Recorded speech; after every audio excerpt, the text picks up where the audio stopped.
Ya, buenas tardes. Vamos a dar inicio entonces a la tercera charla del ciclo de charlas de primeras edades. Para los que se conectan a esta charla por primera vez, les debo decir que esta es la tercera charla del ciclo. La primera se llama Funciones Ejecutivas en Preescolares. La segunda charla se llama Rol de las educadoras, docentes y apoderados en el desarrollo de las funciones ejecutivas. Y si quiere verlas, puede seguirnos en nuestro canal de YouTube y en Facebook también.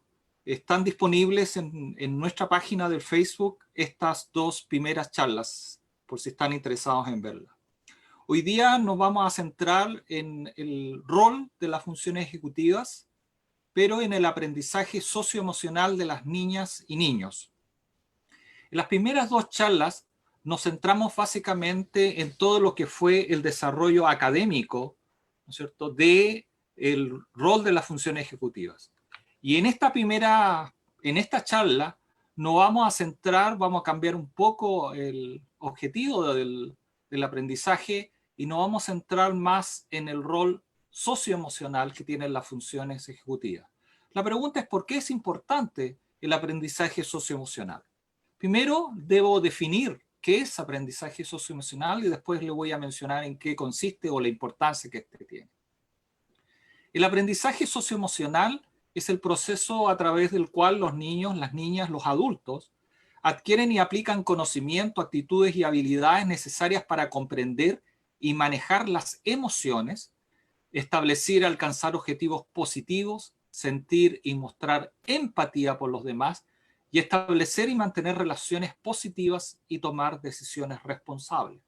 Por lo tanto, el aprendizaje socioemocional está relacionado con todos los aspectos emocionales y sociales del ser humano. Este aprendizaje socioemocional nace, o su importancia surge en el contexto de que para que el aprendizaje sea un aprendizaje significativo, y no solamente significativo, sino también desafiante y atractivo, ¿no es cierto?, debe contener una parte relacionada con la emoción, pero también con la interacción con el entorno, y básicamente el entorno social. Porque sin enseñar, ¿no es cierto?, de la enseñanza, sin una relación emocional, resulta en que los niños no aprenden.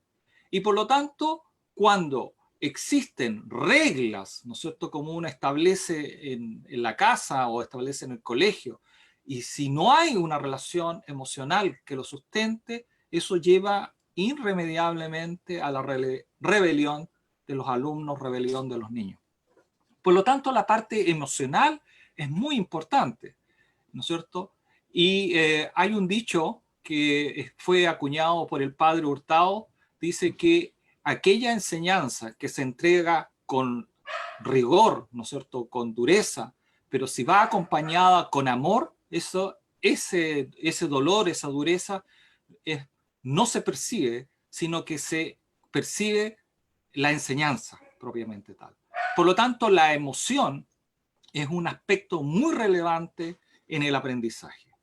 Y por lo tanto, estas habilidades sociales, emocionales, son críticas, realmente muy importantes para el desarrollo de los estudiantes, pero también cuando son adultos, desarrollo de los ciudadanos, desarrollo de los trabajadores. Y de hecho, cuando uno no desarrolla las habilidades sociales o emocionales, ¿no es cierto?, uno generalmente tiene problemas principalmente asociados a comportamiento. Y de hecho, muchos de los comportamientos no deseados se pueden prevenir o se pueden evitar cuando se usan estos esfuerzos integrados para que los niños, a través de todo el desarrollo escolar y todo el desarrollo en la casa, desarrollen estas habilidades sociales y emocionales. Y por lo tanto, hay que hacer la enseñanza de las habilidades sociales, la enseñanza de las habilidades emocionales, ¿no es cierto?, tiene que ser de una manera activa, tanto por los papás apoderados, pero también por los profesores. Y por lo tanto, la mejor aprendizaje socioemocional se logra a través de una instrucción efectiva en el aula, en la casa, en el cual los niños y las niñas, ¿no es cierto?, participan en actividades en la casa, en el colegio, apoyados por los adultos, los profesores, los papás, para estimular este aprendizaje de las emociones y de las relaciones sociales. Las competencias centrales de todo aprendizaje socioemocional son estas 5. Es la conciencia en sí mismo, la autogestión, la toma de decisiones responsables, las habilidades de la relación y de la conciencia social. Estas 5 competencias centrales deben integrar, ¿no es cierto?, el conocimiento también que se adquiere en el salón de clase para proyectarse posteriormente en la escuela, en la comunidad, en el hogar, ¿no es cierto?, y el entorno de todo esto. Y todas estas deben estar contenidas, ¿no es cierto?, si es en el salón de clase, en el currículum o en la instrucción, ¿no es cierto?, de los programas de estudio, si es en la escuela, en la práctica de toda la escuela, en las políticas de toda la escuela, y si es en el hogar, a través de la familia, de los compañeros, ¿no es cierto?, de los amigos, ¿no es cierto?, y de las relaciones sociales que estos tengan con su entorno. Vamos a revisar cada una de estas 5, ¿no es cierto?, componentes centrales que es el aprendizaje socioemocional. Primero, la conciencia en sí mismo. Esto se refiere a la capacidad que tienen los niños de reconocer con precisión las emociones y pensamientos que son propios y su influencia en el comportamiento. Esto incluye, por supuesto, evaluar con precisión sus propias fortalezas y limitaciones y poseer un sentido de confianza y optimismo bien fundamentado, ¿cierto? La autogestión se refiere a la capacidad que tienen los niños de regular sus propias emociones, los pensamientos, los comportamientos, de manera efectiva en diferentes situaciones. Esto incluye controlar el estrés, controlar los impulsos, motivarse y establecer y trabajar para lograr objetivos personales y académicos.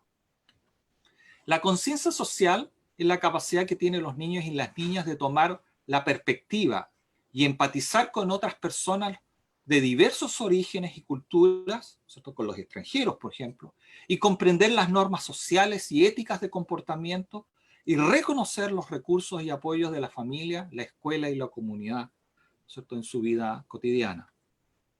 Las habilidades de relación se refiere a las habilidades que tienen los niños y las niñas, de la capacidad de establecer y mantener relaciones saludables y gratificantes con diversos individuos y grupos. Esto incluye comunicarse claramente, escuchar activamente, cooperar, resistir las presiones sociales inapropiadas, negociar conflictos de manera constructiva y buscar y ofrecer ayuda cuando sea necesario. Como ustedes pueden ver, estas habilidades, incluida esta última, que es la toma de decisiones responsables, ¿no es cierto?, que es la capacidad de tomar decisiones constructivas y respetuosas sobre el comportamiento personal y las interacciones sociales, basadas en la consideración de estándares éticos, preocupaciones de seguridad, normas sociales, evaluación realista de las consecuencias de diversas acciones y el bienestar de uno mismo y de los demás. Como dije, todas estas habilidades, ¿no es cierto?, que subyacen en el aprendizaje socioemocional son vitales para que esta persona pueda interaccionar adecuadamente con el medio social, pero también en el control de sus propias emociones. El aprendizaje socioemocional, entonces, cuando los niños lo aprenden, las niñas lo aprenden, el uso que le dan a este aprendizaje les ayuda a focalizar el pensamiento, lo que es realmente importante en el momento de usar, pero también les ayuda a manejar el comportamiento para que sea adecuado a la situación que está viviendo, a construir relaciones positivas, ¿no es cierto?, y a comprender y lidiar con los sentimientos que surgen en esos momentos.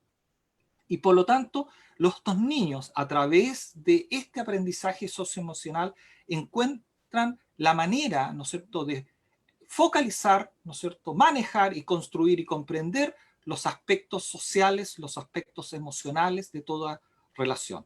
Y esto, ¿no es cierto?, es el foco del aprendizaje socioemocional. Ahora, ¿por qué es el aprendizaje socioemocional? Ya les mencioné que las habilidades sociales y emocionales son universales y no solamente universales, sino son claves en el desarrollo de los niños y de las niñas.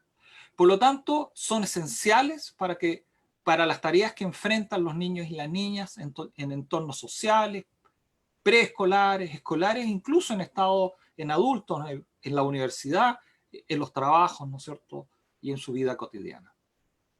Esto se sabe efectivamente que aquellos niños que tienen problemas emocionales importantes y que tienen problemas sociales importantes están limitados en su aprendizaje. De hecho, los problemas sociales, los problemas emocionales, muchas veces evitan que los niños tengan aprendizajes efectivos.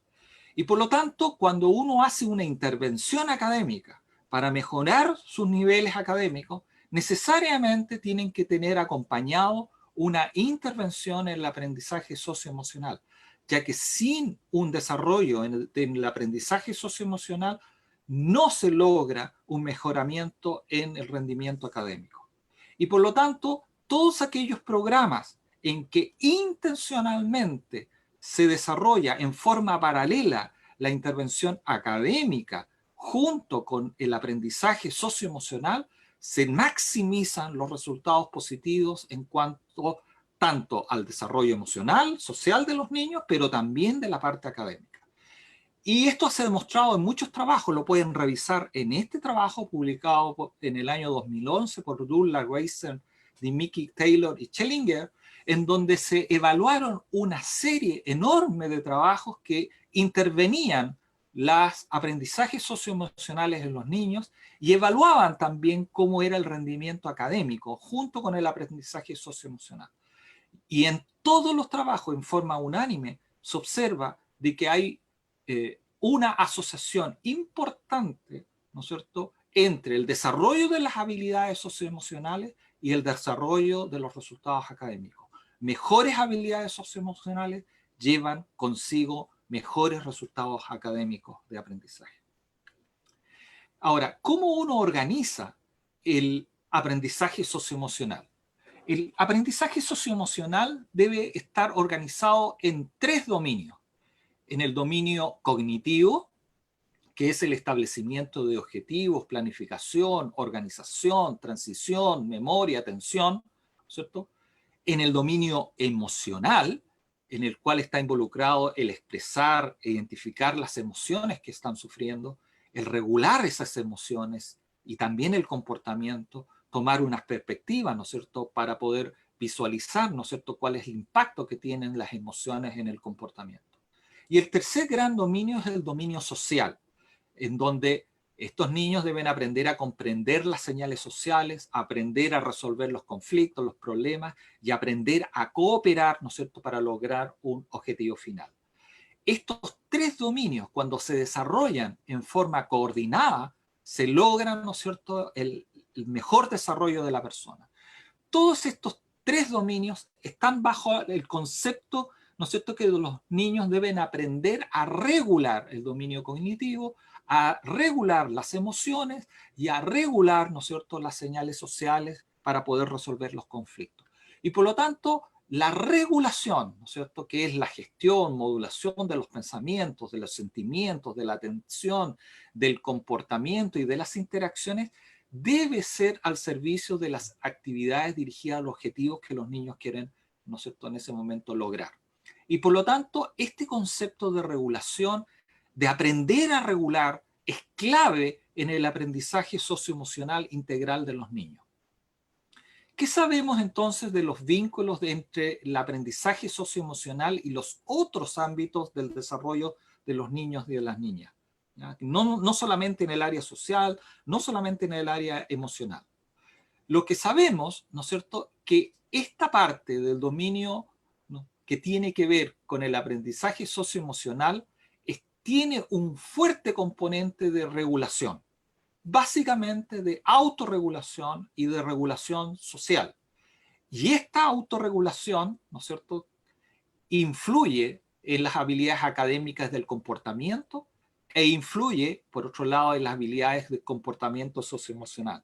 De hecho, en la primera charla de este ciclo, ¿no es cierto?, cuando hablamos sobre las funciones funciones ejecutivas en preescolares, vimos que la autorregulación en este trabajo del Moffitt, que era evaluada en los niños de 3 años, ¿no es cierto? Cuando estos niños lograban desarrollar autorregulación y después se evaluaba, ¿no es cierto?, 30 años después en las personas adultas, todos aquellos niños que tenían más autorregulación, ¿no es cierto?, predecían comportamientos de tipo sociales y de tipo emocionales, como comportamientos de ahorro, comportamientos de seguridad financiera, comportamientos de prestigio ocupacional, de salud física, salud mental, el bajo uso de sustancias de dependencia como drogas, baja incidencia en condenas, ¿no es cierto?, de tipo punitivas como condenas penales, ¿no es cierto?, y predice también rendimiento académico, ¿no es cierto?, en esta parte. Y predice también mejores trabajos, predice mejor la generación de personas más responsables, ¿no es cierto?, predice también formación de parejas más estables con hijos. Y por lo tanto, esta autorregulación es clave. Y ya vimos en esa primera charla que esta autorregulación es una, ¿no es cierto?, de las funciones ejecutivas más importantes. De hecho, es la primera que se desarrolla. Pero también la memoria de trabajo y el control inhibitorio influyen sustancialmente en el conocimiento matemático en preescolar. La regulación del comportamiento, principalmente el control inhibitorio, el control de la atención, la memoria de trabajo, que se evalúa al inicio del preescolar, predice el aumento de los puntajes de alfabetización, vocabulario y matemáticas durante todo, ¿no es cierto?, el preescolar. La autorregulación en preescolar está asociada también con la lectura, la habilidad matemática en kinder o más allá, ¿no es cierto? Y esto va mucho más allá del coeficiente intelectual. Y las medidas de funciones ejecutivas en el pre-kinder predicen el rendimiento académico al final del primero básico y tercero básico. Y les puedo decir que existe mucha más información de que el autocontrol, ¿no es cierto?, predicen no solamente las habilidades académicas, sino, como ya les mencioné anteriormente, predice lo que es posteriormente el control de las emociones y el control social que tienen los niños de su entorno. Y por lo tanto, cuando uno dice, bueno, las funciones ejecutivas son importantes, entonces no solamente en la parte académica, sino también en la parte social, en la parte emocional. ¿Y por qué es esto? Porque ya está muy demostrado que los déficits en conocimientos de la emoción y de la regulación de la emoción y el comportamiento conducen problemas en adaptación escolar y rendimiento académico en los niños. De hecho, los niños y niñas que no pueden inhibir comportamientos problemáticos, en general prestan menos atención en clase, pasan menos tiempo haciendo en tareas específicas, tienen menos adaptación escolar y eso se traduce siempre en un menor rendimiento académico. De hecho, los niños y las niñas en kinder que tienen problemas de autorregulación, en general también tienen mayor riesgo de rechazo por sus compañeros y también eso lleva, por supuesto, a bajos niveles de logro académico. Como ustedes ven, todas estas afirmaciones están documentadas por trabajos serios, científicos, hechos por investigadores en estas áreas. Y por lo tanto, el déficit en el control de la regulación de la emoción influye gravemente, no solamente en la adaptación escolar, sino también en el rendimiento académico. Y la pregunta ahora, sabemos entonces que las habilidades socioemocionales son importantes en el desarrollo de la persona y son importantes en el rendimiento académico. Entonces la pregunta es, ¿cómo se enseñan? ¿Cómo uno concretamente se manifiestan esto en los niños y cómo concretamente uno puede enseñarlas? Esto ocurre a través de varios años. Acá podemos ver que es un proceso que comienza desde básicamente medio mayor, 3 años, y se proyecta por todo el preescolar hasta el primer ciclo básico de educación. Y lo podemos dividir también en estas 3 áreas cognitivas muy importantes. Es el dominio cognitivo, el dominio emocional y el dominio social. En el dominio cognitivo, como lo vimos en la primera y en la segunda charla, están estas denominadas funciones ejecutivas basales, que está en la autocontrol e inhibición y por lo tanto tiene que ver con la respuesta inhibitoria, con el control de la atención, la memoria de trabajo y la flexibilidad cognitiva. En la segunda charla vimos cómo estas funciones ejecutivas se podían desarrollar en las actividades tanto en el aula como en la casa, ¿ya? El segundo dominio, que es el dominio emocional, tiene que ver con en los niños de 3 a 6 años a que aprendan a manejar la emoción y aprendan a controlar el comportamiento, ¿ya? Pero ese aprendizaje va acompañado también a conocer sus emociones y a expresar qué es lo que están sintiendo en ese momento. Entonces el conocimiento y la expresión de las emociones también debe lograrse a esta edad, entre 3 y 6 años. Y en el dominio social, a esa edad, lo importante es que los niños aprendan los conceptos básicos del compromiso social, el trabajo en grupo, el respetar a su compañero, el respetar a la profesora, ¿no es cierto?, que son los compromisos sociales básicos. Estos, a medida que se comienza a entrenar alrededor de los 3 años y va progresando lentamente durante el medio mayor, ¿no es cierto?, el pre-kinder y el kinder, y al término del 6º año se forma lo que se llama la base, ¿no es cierto?, la base, el conocimiento básico, que necesariamente es importante para formar los cimientos necesarios para el desarrollo de las habilidades cognitivas, emocionales y de regulación social que requieren los niños. Esto, cuando se logra formar esta base permite que continúe su crecimiento durante la infancia y adolescencia.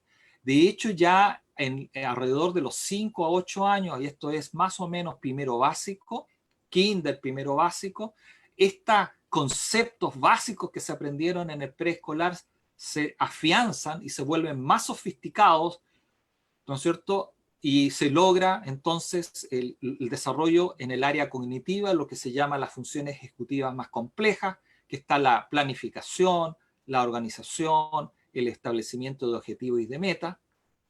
En el dominio emocional eso va acompañado con que el niño empieza a aprender a tener empatía, toma perspectiva, ¿no es cierto?, para poder proyectar lo que está pasando tanto desde el punto de vista social y emocional, y también empiezan a aprender a entender las señales sociales, ¿no es cierto? Empiezan a leer las caras de sus amigos, la forma en que le hablan, la forma en que se comportan con él, como sus papás también son tratados o sus amigos son tratados por segundos o terceras personas, y empiezan a entender cuando, ¿no es cierto?, el entorno le está dando estas señales sociales. Esto se vuelve mucho más sofisticado entonces cuando estos niños pasan a segundo básico, a tercer básico. Y gana importancia, ¿no es cierto?, desde segundo básico en adelante, para que todas estas 3 grandes actividades se ponen, ¿no es cierto?, en conjunto para lograr el desarrollo de sus conceptos de prosociedad, el concepto de la cooperación, el trabajo en grupo, ¿no es cierto?, y la capacidad que tienen los niños entonces a partir de los 7 años de empezar a resolver conflictos. En la vida moderna, ¿no es cierto?, no basta que un niño sea muy inteligente y que maneje muchos conocimientos. En la vida moderna, muchas de las empresas y muchos de los trabajos requieren, ¿no es cierto?, que los niños logren desarrollar unas buenas habilidades que se denominan habilidades blandas. Estas habilidades blandas corresponden entonces en este concepto del aprendizaje de las habilidades socioemocionales al desarrollo del dominio emocional, al dominio social. Solo aquellos niños que logren el desarrollo coordinado, ¿no es cierto?, de la parte cognitiva, de la parte emocional y de la parte social, van a ser personas que se desarrollen íntegramente, ¿no es cierto?, como individuos en la sociedad.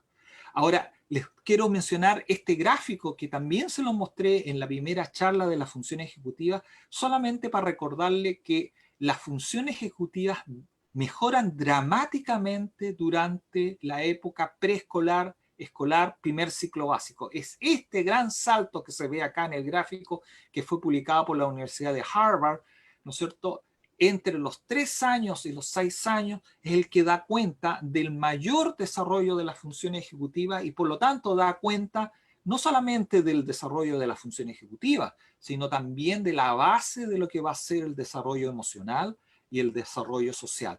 Y por lo tanto hay que aprovechar, ¿no es cierto?, este periodo de 3 a 6 años para formar este cimiento sólido en el cual el niño posteriormente podrá desarrollar con mayor soltura las habilidades socioemocionales.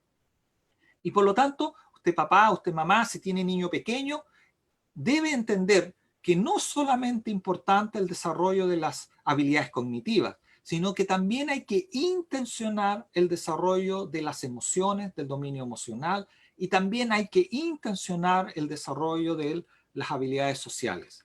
Ahora, ¿cómo se hace eso? Por ejemplo, ¿cómo se desarrolla? Entonces puse 3 diapositivas para cada uno de los 3 grandes dominios y mostrarle, ¿no es cierto?, qué habilidades o qué actividades se asocian con el aprendizaje de cada una de estas. Por ejemplo, en el área cognitiva, básicamente me voy a centrar solamente en el área de la regulación, que conlleva posteriormente al desarrollo de la habilidad en función ejecutiva superior, que es la planificación. Esta habilidad es muy importante en niños de 3 a 6 años.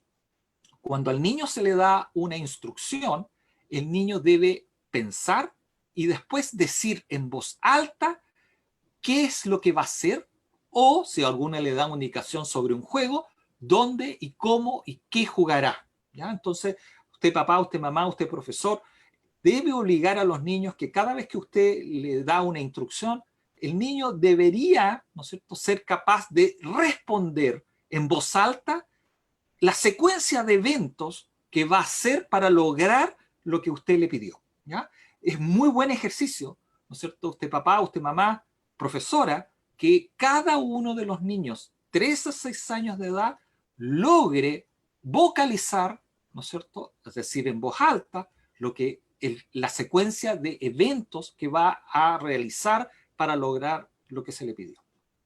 Ahora, bajo la dirección de maestros, de padres, también el niño debe ser capaz de dibujar, ¿no es cierto?, o escribir 2 o 3 de las etapas, no solamente en voz alta, sino también debe ser capaz de hacer un dibujo, o si sabe leer y escribir, debería ser capaz de escribir las etapas, o, en su defecto, de escribir qué materiales, ¿no es cierto?, qué cosas necesita para hacer la tarea que le pidieron. ¿Ya? Ahora, a esa edad, cuando aprenden matemáticas, ¿no es cierto?, aprenden a sumar, a restar, ¿no es cierto?, también debe esbozar mentalmente o verbalmente, en voz alta, los pasos matemáticos para resolver un problema matemático. Por ejemplo, si, ¿no es cierto?, uno le hace un problema, si Juan tiene 3 manzanas, Ana tiene 5 manzanas y los dos le regalan a Pedro las manzanas, ¿cuántas manzanas va a tener Pedro? Debería preguntarse, el niño debería describir en voz alta cómo hace esa operatoria matemática. Ahora, lo importante de esta vocalización verbal o mental del problema matemática es que posteriormente utiliza la misma estrategia mental para poder resolver situaciones en conflicto. Y por lo tanto, esta es la base por el cual posteriormente los niños aprenden a resolver problemas. ¿Ya? En grupos pequeños también, cuando uno tiene hermanos, grupos pequeños, o en situación de aula, cuando retornemos, ¿no es cierto?, al aula, los niños pueden compartir, discutir planes para un próximo proyecto o presentación. Cuando los niños logran desarrollar estas 4 habilidades al cabo de niños de 5 años, de 6 años, cuando estos sean niños mayores, estoy pensando niños superiores a 8 o 9 años, estos niños van a lograr, ¿no es cierto?, desarrollar esta habilidad ejecutiva superior que es la planificación, que es muy importante para la vida adulta. Ahora, cambiándome de dominio al dominio de la emoción, voy a mostrar estas 3 habilidades que tienen que ver con el conocimiento y expresión de la emoción. ¿Ya? Por ejemplo, para que los niños aprendan y expresen emociones, deben ser capaces de utilizar palabras de sentimientos básicos que expliquen lo que está sintiendo en ese momento. Entonces, cuando un niño está sintiendo una emoción en un momento concreto, los niños deberían decir estos sentimientos básicos. Estoy feliz, estoy triste, estoy enojado, asustado. Básicamente, uno podría, ¿no es cierto?, utilizar estos 4 conceptos de sentimientos básicos. Una vez que aprenden a reconocer si están felices, ¿no es cierto?, si están tristes, si están enojados, ¿no es cierto?, o están contentos, o están asustados, ¿no es cierto?, o están felices, ¿no? Ellos posteriormente, a partir de estos conceptos básicos, empiezan a su vez a desarrollar un vocabulario cada vez más sofisticado para describir sus sentimientos. Y eso involucra a situaciones cada vez también más complejas. Por ejemplo, conceptos como decepcionado, aburrido, solitario, celoso, generoso, orgulloso, curioso, o múltiples sentimientos a la vez, ¿no es cierto?, para explicar su emoción. Pero es muy importante que aprendan primero a desarrollar, ¿no es cierto?, a reconocer lo que son los sentimientos básicos. Y solo cuando reconocen los sentimientos básicos es importante ir desarrollando a partir de esos sentimientos básicos a situaciones, ¿no es cierto?, más complejas con sentimientos más sofisticados, ¿no es cierto? Y después, cuando aprendan, ¿no es cierto?, a tener este vocabulario amplio que explican sus emociones en ese momento, deben ahora a ser capaces a distinguir, ¿no es cierto?, la graduación de la emoción. Entonces, eh, estoy o solo enojado, o estoy enojado, más enojado, entonces estoy irritado, y si no estoy irritado, estoy furioso, y de esa manera, utilizando palabras, ¿no es cierto?, que denoten intensidad variable, pueden nosotros precisar con mayor exactitud cuál es la emoción que están sintiendo. Y los niños alrededor de los 6 años de edad, ¿no es cierto?, cuando estoy pensando a nivel de kinder, primero básico, si aprendieron, ustedes le enseñan, ¿no es cierto?, a expresar sus emociones desde muy pequeños, debieran ya estar manejando los conceptos de intensidad variable para poder expresar sus emociones. Finalmente, en la regulación social, me voy a centrar solamente en lo que es la resolución de problemas sociales, ¿no es cierto? Algunos ejemplos concretos también en niños pequeños, ¿no es cierto? Estoy hablando de niños de 3 a 6 años. Se involucra efectivamente en una variedad de situaciones sociales. Y esto es que el niño entiende que en un entorno donde hay muchas personas, cada persona puede tener una situación social que es distinta a la que él vive cotidianamente. Entonces puede entender, ¿no es cierto?, que hay personas que son pobres, hay personas que son ricas, ¿no es cierto?, hay personas que viven en una familia que está separada y hay otras niños que viven con sus abuelos, ¿no es cierto? Entonces, y esos niños entienden o comprenden, y eso se refiere el concepto de involucran, ¿no es cierto?, que esas realidades sociales son diferentes, ¿no es cierto?, y que son distintas, ¿ya? El otro concepto muy importante es el uso del mensaje yo para describir, ¿no es cierto?, sus propios sentimientos o situaciones de conflicto. ¿En qué consiste un mensaje yo? ¿Ya? El mensaje yo es aquel mensaje que surge de la explicación de cuáles son sus sentimientos o sus emociones, pero a partir de lo que él está sintiendo en ese momento. Es un mensaje que nace de la persona, ¿ya? Voy a hacer un caso extremo. Por ejemplo, si uno está en el metro, ¿no es cierto?, y una persona accidentalmente le pisa el pie y duele, ¿no es cierto?, el mensaje habitual es una respuesta agresiva contra la persona que le pisó, ¿no es cierto?, habitualmente encarándole, ¿no es cierto? ¿Por qué me pisaste? Me dolió mucho, ¿no es cierto? Dolió mucho y generalmente tú deberías ser más responsable o tú deberías tener más cuidado. Ese mensaje, cuando uno lo da de esa manera, es un mensaje centrado en la otra persona. Tú deberías ser más responsable. No es un mensaje yo. El mensaje yo, cuando ocurre este mismo evento, nace de la persona. Entonces, uno en forma de atacar, ¿no es cierto?, diciendo tú tienes la culpa, esta persona generalmente cuando uno emite un mensaje yo, el mensaje nace de lo que él siente. Entonces dice, oye, me dolió mucho, ¿ya? Yo creo que te cometiste una falta, yo creo que tuviste poco cuidado, de esa manera me pisaste. Entonces está centrado en la persona. Ese es el mensaje yo. Entonces cuando los niños aprenden a expresar sentimientos, deben tratar de aprender a expresar los sentimientos que surgen a partir de él y no a través de lo que los otros vean de él, ¿ya? Ese es el mensaje yo. Esto es un mensaje muy potente,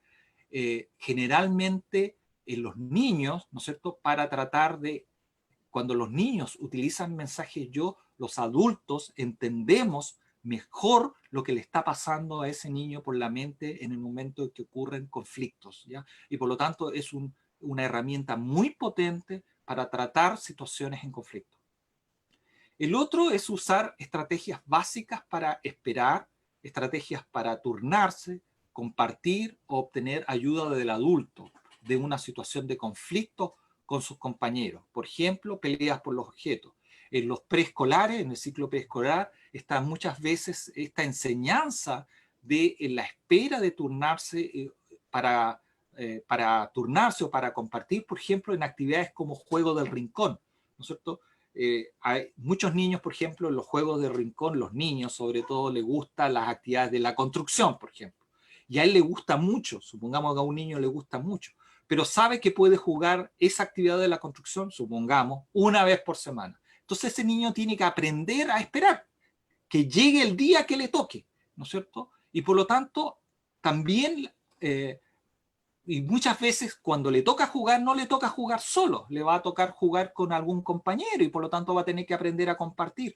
Esas actividades, ¿no es cierto?, de aprender a esperar, a aprender a turnarse, a aprender a compartir, posteriormente le va a ayudar, ¿no es cierto?, cuando sea más grande, a entender, comprender situaciones de conflicto con sus compañeros, ¿no es cierto?, para poder resolverlo. ¿Ya? Y va a ser bastante más tolerante, va a aprender, ¿no es cierto?, a escuchar, va a aprender en este sentido a compartir y por lo tanto entender, ¿no es cierto?, cuando otra persona quiere lo mismo que quiere él. Y por lo tanto, cuando logra estas 4 habilidades, logra entonces aprender a involucrarse en estrategias de resolución de conflictos cada vez más complejas, ¿no es cierto? Puede aprender, como aprendió a esperar, aprendió a compartir, aprende también a escuchar los sentimientos de los demás. ¿Qué está pasando en la mente de las otras personas? Va a tratar de entender lo que está pasando en la mente de la otra persona, ponerse en el lugar de él y de tal manera va a aprender a escuchar, va a empatizar con la otra persona y va a tratar de buscar soluciones del tipo gana-gana y no soluciones del tipo pierde-pierde. Para aclarar, para los que no saben esto, una solución pierde-pierde es cuando ambas partes que están en conflicto, ambas pierden, ¿no es cierto? Y cuando muchas veces ambas personas que terminan en ese conflicto, ¿no es cierto? Si es una estrategia pierde-pierde, muchas veces los dos partes quedan decepcionados, generalmente conlleva una experiencia mala y habitualmente eso produce una ruptura que, si son compañeros de clase, habitualmente es una ruptura que dura mucho tiempo y a veces es irreconciliable. Pero también existen resoluciones de problemas que son gana-gana. Esto significa que tanto las dos partes en conflicto obtienen un beneficio al resolver el problema. Eso es lo ideal. Cuando uno resuelve un conflicto, ¿no es cierto?, no hay que desarrollar resoluciones de conflicto en que ambas partes pierdan, o peor aún, que una parte pierda y la otra gane, porque eso genera habitualmente mayor cantidad de problemas. La solución que uno debe encontrar la mayoría de las veces es tratar siempre de encontrar soluciones en donde ambas partes obtengan un beneficio en la resolución del problema. Este tipo de gana-gana se logra solamente, ¿no es cierto?, cuando ambas partes o las personas han desarrollado esta empatía la otra persona, ¿no es cierto? Y esto involucra estas estrategias de resolución mucho más complejas. Y por lo tanto, cuando uno va hacia la enseñanza integrada, no solamente hay que enseñar la parte académica, ¿no es cierto?, sino también hay que integrar de una forma muy importante la enseñanza socioemocional. Por lo tanto, cuando uno provee enseñanza directa, no solamente hay que enseñar los conceptos, los códigos, la materia, sino que hay que enseñar también el manejo de las emociones, el manejo de las habilidades sociales, la atención. Cuando uno utiliza textos como una plataforma para enseñar, textos complejos, textos ricos, para discutir conceptos, preguntas académicas, ¿no es cierto?, también uno puede usar los mismos textos para promover el desarrollo del lenguaje emocional, de la autorreflexión, de la empatía. Cuando uno cultiva la conciencia de cómo se usan las palabras para expresar un concepto académico y cómo estas palabras funcionan, ¿no es cierto?, para expresar una obra de teatro, para expresar una obra lírica, también debe de cultivar la misma conciencia que las mismas palabras pueden ser usadas para expresar sus propios sentimientos o expresar los sentimientos de otros.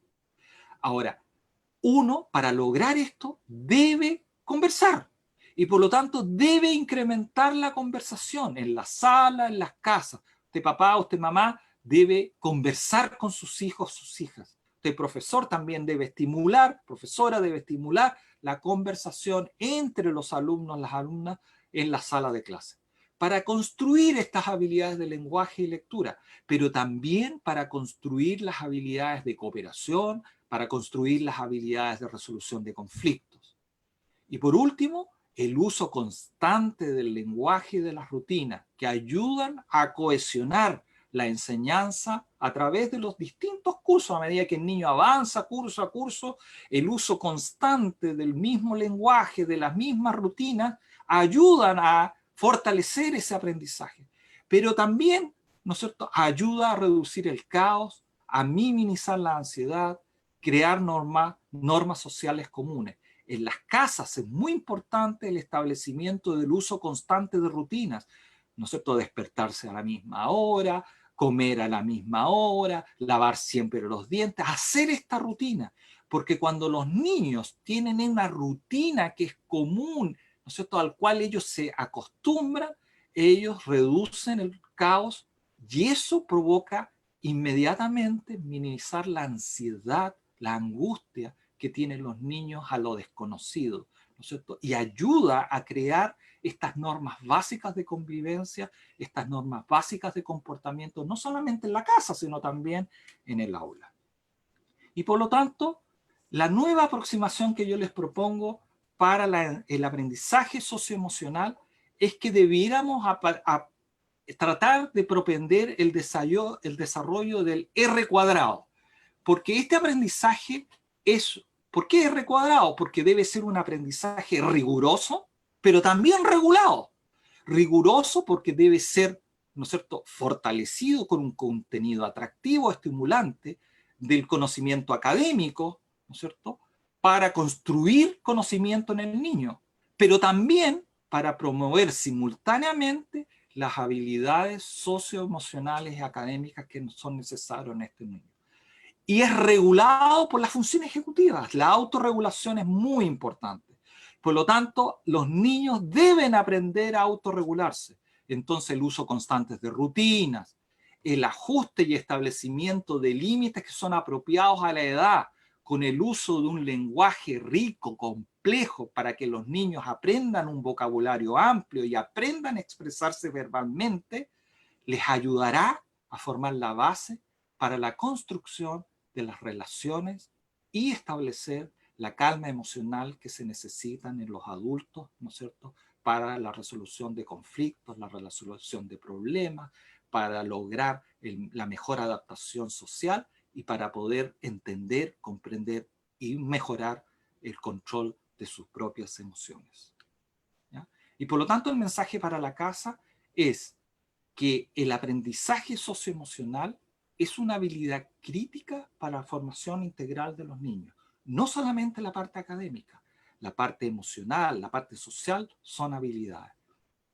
Y esto les va a ayudar, ¿no es cierto?, no solamente para darse cuenta a sí mismos, sino le va a ayudar para autogestionarse, para tener conciencia social, para tener habilidades para relacionarse con otros y tomar decisiones responsables.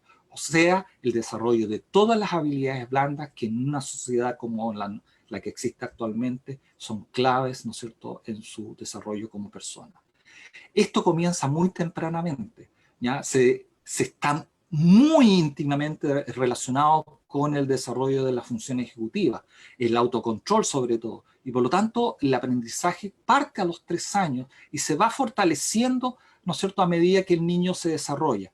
Pero entre los 3, ¿no es cierto?, y los 6 años está la base de todo el desarrollo del aprendizaje socioemocional. Y por lo tanto, esto, ¿no es cierto?, va, como ya les mencioné, muy de la mano con el desarrollo del autocontrol, control de la atención, la respuesta inhibitoria, la memoria de trabajo, la flexibilidad cognitiva, que son las 3 funciones ejecutivas basales que mencionamos en las 2 charlas anteriores. Y esta es una tarea que no es solamente de los profesores, de los docentes, sino también es una actividad muy importante que debe hacerse del hogar. Y es una conversación que debería existir entre el hogar y la casa, el hogar y el colegio, perdón, para lograr el mejor aprendizaje socioemocional de los niños. Con eso voy por terminada la presentación de hoy día. Espero que les haya servido y estoy dispuesto a poder contestar preguntas, ¿no es cierto?, que me pueden hacer a través, ¿no es cierto?, del Facebook.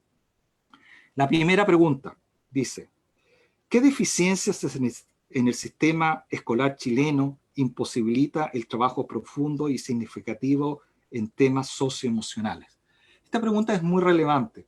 Si usted, profesor, profesora, revisa el programa o el currículum del sistema educacional chileno, se van a dar cuenta que es un currículum academicista. Está muy centrado en las habilidades académicas de los niños y toca muy tangencialmente el desarrollo de las habilidades sociales, el desarrollo de las habilidades emocionales. Y por lo tanto, este concepto integral de desarrollo socioemocional, ¿no es cierto?, deberían integrarlo ustedes como profesor, ¿no es cierto?, no por una imposición del Ministerio de Educación, sino a través de la conciencia propia, ¿no es cierto?, de los buenos educadores, que la formación de los niños debe ser integral, que debe mezclar, ¿no es cierto?, no solamente la parte académica, sino el desarrollo de las emociones, el desarrollo del comportamiento social. Y yo les he mostrado algunos tips de cómo hacerlo. Espero que esto les pueda ayudar posteriormente a desarrollar sus propios conceptos. Pregunta 2 dice: ¿cómo debería ser la articulación de los departamentos de convivencia escolar, los PIE, los docentes, para avanzar en un escenario más positivo? ¿No? Esto debería ser muy importante. Muchos de los conflictos, como ya les mencioné, los conflictos que uno ve en la casa o los conflictos que uno ve en los colegios, es porque los niños no han aprendido a controlar las emociones, no han podido también aprender a expresar las emociones y tampoco han aprendido a hacer una convivencia sana con sus compañeros, ¿ya? Y por lo tanto, cuando uno detecta ese tipo de comportamiento, ¿no es cierto?, uno debiera darse cuenta de que esos niños pueden tener retrasos en el aprendizaje socioemocional. Y por lo tanto, uno como buen profesor, ¿no es cierto?, debiera empezar a hacer actividades remediales para poder controlarlo. Y por lo tanto, debe hacer actividades, ¿no es cierto?, que estén intencionadamente al desarrollo de esas habilidades socioemocionales. Y en ese contexto es muy importante la integración, no solamente de la parte académica, sino también, como ustedes mencionan acá, del PIE, ¿no es cierto?, del Programa de Integración Escolar, y también de los departamentos de convivencia escolar, para que coordinadamente, ¿no es cierto?, ayuden a los niños a aprender, ¿no es cierto?, a reconocer sus emociones, aprender a expresarlas, pero también a utilizar esas emociones y, ¿no es cierto?, y ese conocimiento para poder lograr la interacción social que se requiere con los niños, ¿cierto? Ahora, Otra pregunta dice, en la actualidad los niños están viviendo, muchas emociones. A nosotros como profesores se nos están pidiendo enviar material a sus casas. ¿Qué debemos considerar al momento de crear estas guías y que realmente le ayuden para distracciones en su casa y no se transforme en la suma de exigencias? ¿Ya? Esto es muy importante. Resulta que si uno ve, y esto es una crítica también al sistema educacional, si uno ve actualmente todas las normas que vienen desde el Ministerio de Educación, como ya les mencioné anteriormente, son normas academicistas, ¿no es cierto? A través de la página web del Ministerio de Educación sale un montón de recursos académicos por el cual los niños pueden aprender y salen, pero son recursos, como yo les dije, académicos, no son ayudas para poder fortalecer la parte socioemocional. Y le dan esa tarea al hogar, a los papás, a los mamás, como si los papás supieran cómo hacerlo. ¿Ya? Los papás muchas veces uno no sabe cómo hacerlo porque no le han enseñado. Espero que la charla de hoy día le haya dado una pequeña luz de cómo enfrentar este problema del desarrollo socioemocional. Y cuando uno se centra solamente en la parte académica, empiezan los problemas emocionales, los problemas sociales, la angustia, ¿no es cierto? Los niños empiezan a sentir que lo están presionando, ¿no es cierto? Que hay una sobreexigencia, ¿no es cierto? Y los niños, como no saben expresar sus emociones, y lo peor aún, no saben, porque no han aprendido a cómo controlar sus emociones, viene todo este conflicto, ¿no es cierto?, emocional, de angustia, de desesperanza, que no saben controlar. Entonces uno puede ver, nosotros a través de la página web, de muchos casos en donde ya empiezan a aumentar en forma dramática los problemas mentales de comportamiento, ¿no es cierto? Y muchas veces uno no tiene la herramienta de cómo poder solventar este problema, ¿no? Pero a través entonces de que exista este concepto de empatía, y es uno de los problemas cuando uno trabaja en teledistancia, cuando uno trabaja a través de una pantalla y uno no, es muy difícil tratar de empatizar con un niño que está al otro lado de la pantalla. ¿Ya? Yo les pido a ustedes profesores, a ustedes profesoras, que cuando interaccionen con sus niños a través de estas páginas, a través de estos programas interactivos que uno puede hacer clase online, no se dediquen solamente a pasar materia. Gasten un tiempo, porque es muy relevante, tratar de formar las habilidades emocionales, es tratar de establecer un lazo emocional con el niño que está al otro lado del monitor, ¿no es cierto? Ese vínculo emocional, cuando logra establecerse, va a ser clave para que el niño sienta esta empatía por el contenido que se le está pasando y sobre todo para estimular, ¿no es cierto?, el aprendizaje. Solo cuando se logra esta empatía va a lograrse aprendizaje significativo.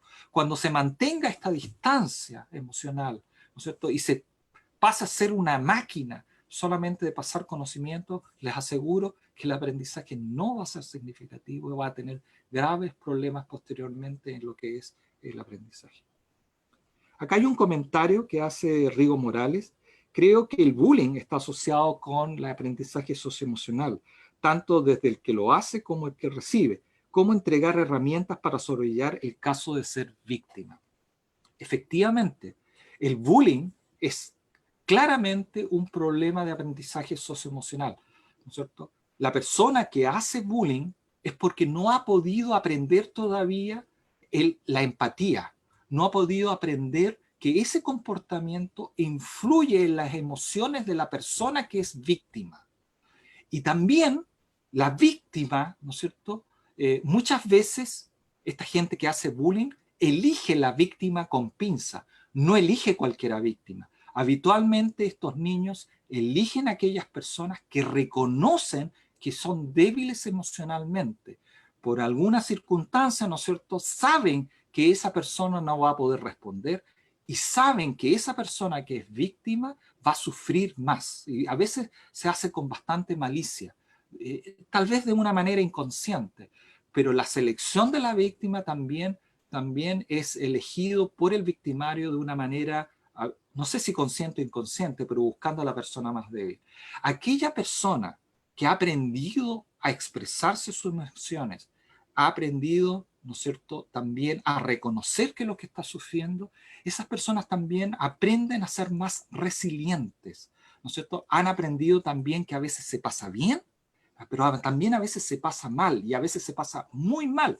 Pero esas personas han podido reconocer que por mucho mal que uno a veces pasa, esa sensación de pena, esa sensación de dolor, esa sensación de angustia no dura para siempre, dura transitoriamente. Y como ellos han aprendido a reconocer esas emociones, saben que van a poder salir. Y en ese aprendizaje nace la resiliencia. Y eso es muy importante para fortalecer, ¿no es cierto?, la crítica social, pero también fortalecer la resistencia a ser víctima de un bullying. Por lo tanto, Rigo, tu comentario es muy pertinente. La pregunta 5 dice: muchas gracias por la charla. No trabajo en primeras edades, pero me interesa mucho este tema. Quisiera saber cuál es la relación del desarrollo de la autonomía posteriormente. Esto, ya, algo lo mencioné en mi charla.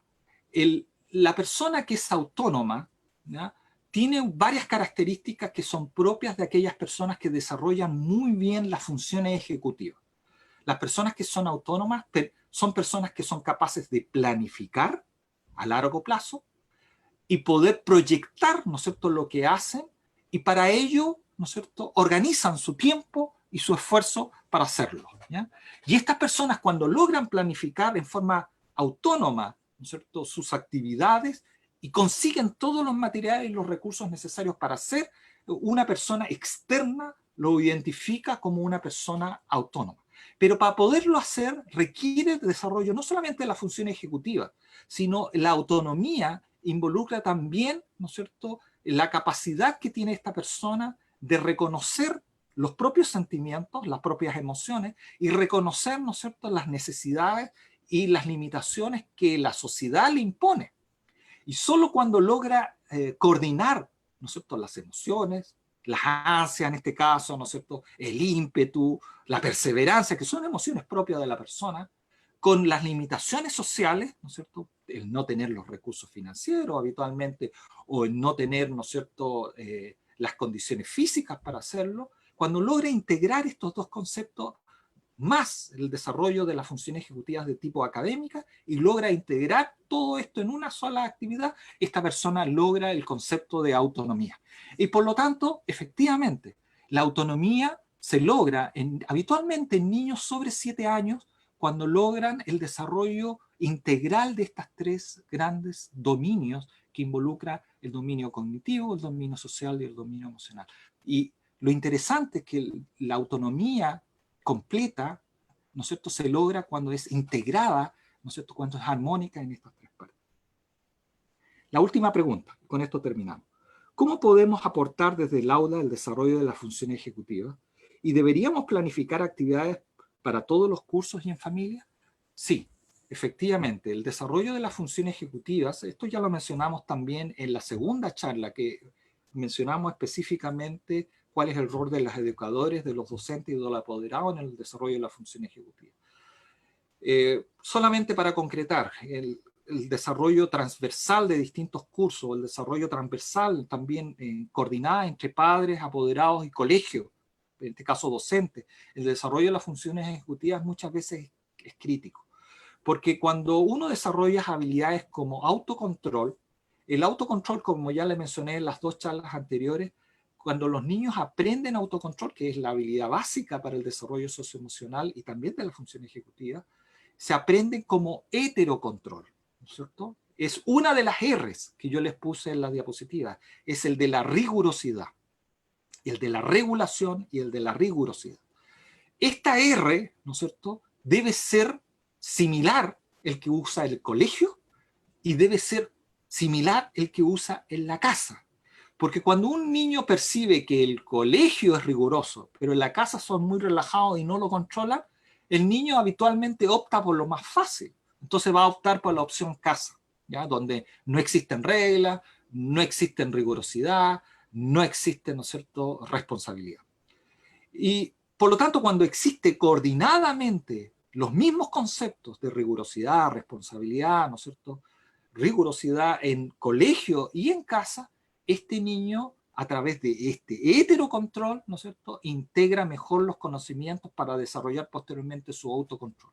Por lo tanto, es muy importante esta conversación que hay entre la casa y el colegio para que coordinadamente establezcan un conjunto de actividades, de normas, de comportamiento que les ayude a los niños desde muy temprana edad, de los 3 años en adelante, a desarrollar lo que son las funciones básicas de la función ejecutiva. Y esto puede involucrar no solamente el autocontrol, sino también el de las memorias de trabajo. Yo les dije, eso se estimula memorizando. Entonces, no basta con que memoricen en el colegio, sino también en la casa los papás, mamás pueden ayudar, ¿no es cierto?, a contar cuentos, a aprender a cantar canciones, trabalenguas, que les van a ayudar y fortalecer lo aprendido en esas habilidades en el colegio. El juego lúdico, ¿no es cierto?, de roles en el colegio también se puede hacer en la casa. Ahora que estamos en cuarentena, todas estas actividades deberían potenciarse en la casa. Si usted papá, entonces entienda, los niños no solamente deben estudiar la parte académica, es igualmente importante el desarrollo socioemocional. Entonces, converse con ellos, enséñele a expresar sus emociones, enséñele, ¿no es cierto?, a expresar, a reconocer los problemas sociales que actualmente estamos viendo con la pandemia. Vea con ella la televisión, a veces es muy conveniente en esos niños ver algunas noticias y tratar de expresar verbalmente qué es lo que los niños entienden, ¿no es cierto?, con los problemas sociales que están apareciendo en la tele. Porque de esa manera, expresando verbalmente sus emociones, ¿no es cierto?, los comportamientos sociales, vamos a estar fortaleciendo el aprendizaje socioemocional de nuestros niños para formar personas más integrales y más completas a nivel de país. Muchas gracias. Y con esto, lamentablemente, vamos a dar por terminado la charla de hoy. Espero que esto les haya servido y también espero verlos en las próximas charlas, ya que el ciclo de charlas de la primera edad no termina acá, sino que vamos a estar siguiendo, ¿no es cierto?, en otras charlas. Los esperamos.